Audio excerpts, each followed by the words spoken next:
না রিং দিলেন, রিং দিয়ে কেটে দিছো। আমি ফোন দিছি, আপনি কেটে দিছেন। হ্যাঁ আমি ফোন দিছি, আপনি কেটে দিছেন। ও না না, তাহলে আমি দেখলাম কেটে রিং দিয়ে কেটে দিলাম, আমি দেখলাম। কি অবস্থা ভাই, আছেন কেমন? তুমি? ভালো আছি, ভালো আছি। অফিসে অফিসে আছি। অফিসে আছেন? আমার ওই যে আর্মি ব্যাক গভর্নমেন্ট হবে তো। হ্যাঁ তা তো জানি, কিন্তু মানুষজন তো ভাই উল্টা পাল্টা কয়, বুঝলাম না। ডিজে ভাই উল্টা পাল্টা কয়, মানুষ উল্টা পাল্টা কয়। কি কয়? কয় তো আপনারা কি ধরবো বলে লোকেশন খুঁজতেছে, এই সেই দুনিয়ার কিছু কইলে। আমি কিছু কই, আমি তো এর অনলাইনেই পাইলাম। আমি তো অফিসে।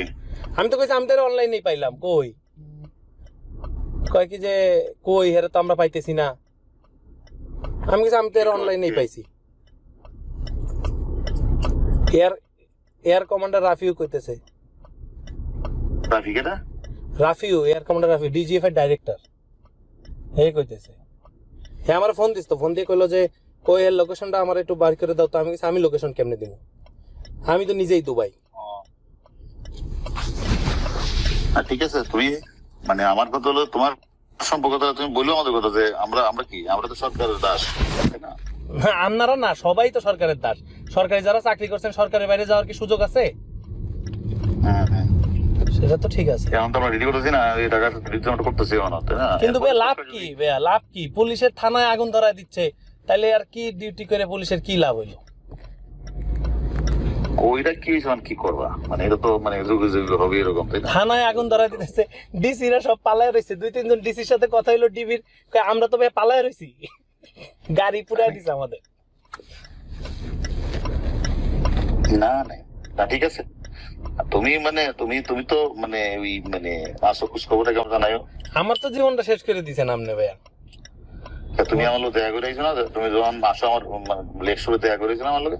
করছি ভাইয়া, কিন্তু আমার তো মান সম্মান সব শেষ। মানুষজন তো তুমি যে আমার দেখা করে আইলা, তুমি গেলা কেন তো ভাই? তুমি কি তোমার আমি খুশি কিছু তোমার? তবে আপনি তো আমার থাকতে দিতেন না ভাইয়া, এটা তো সত্যি। আপনি আমার 2 দিন পর ডাইকে নিয়ে যাইতেন, ডিস্টার্ব করতেন, অনেক কিছু করতেন আমার সাথে। আমি তো কম কষ্টে দুবাই আসি নাই। আল্লাহর রহমতে ভালো আছি ভাইয়া, এটা সত্যি, অনেক ভালো আছি দুবাই এসে। কিন্তু আপনি তো আমার অনেক কষ্ট দিচ্ছেন, অনেক। আমি আসবো। আমার আম্মু ক্যান্সারের রোগী ভাই, আমার আম্মু যে পরিমাণ কাঁদছে। আমার আব্বু আম্মু তো কোনো দোষ করেনি, আমি হয়তো করছি। আমি অস্বীকার করি না আমি দোষ করছি। তোমার আব্বু আম্মু কিছু করছে? হ্যাঁ না না, কিন্তু আমার আব্বু আম্মু, এই যে আমি আমার বাপ মার কাছে থাকতে পারি নাই ভাইয়া। তোমার দায়িত্ব কইছে কেডা? তুমি তো আমার কাছে আসলা, বললা ভাই আমার সাথে দোয়া করেন, তোমার কইছে গো? কিন্তু আপনি আমারে বলতেন, আপনি আমারে ঢাকায় থাকতে 3 বার ধরে নিছেন ভাইয়া, আপনি কি আমারে ছেড়ে দিতেন? তুমি আমাকে শোনো, তোমারটা তুমি চিন্তা করো, রিয়েলাইজ করো, তোমার আমি কত পছন্দ করতাম আর তুমি কি করছো। আমিও তো আপনার অনেক পছন্দ করতাম ভাইয়া, আমি তো আপনার কোনোদিন কোনো ক্ষতি চাইনি বা করিও নি। এই যে বিভিন্ন মেসেজ দাও, আমি দেখি না, আমার মানুষে কই, আমি তো ফেসবুক চালাই না। ঠিক আছে, তুমি আমার কথা হলো এগুলি মানে মানে মানুষ আমারে কই যে এগুলি চালাই লাভ কি? আমি বিশ্বাস করি না এগুলো, আমি মনে কেউ অন্য কেউ করে কিনা, আমি তো আর এগুলি চাকরি করি না। জি ভাইয়া, দেখছেন আপনি কি বলছেন, আমি বিশ্বাস করি না।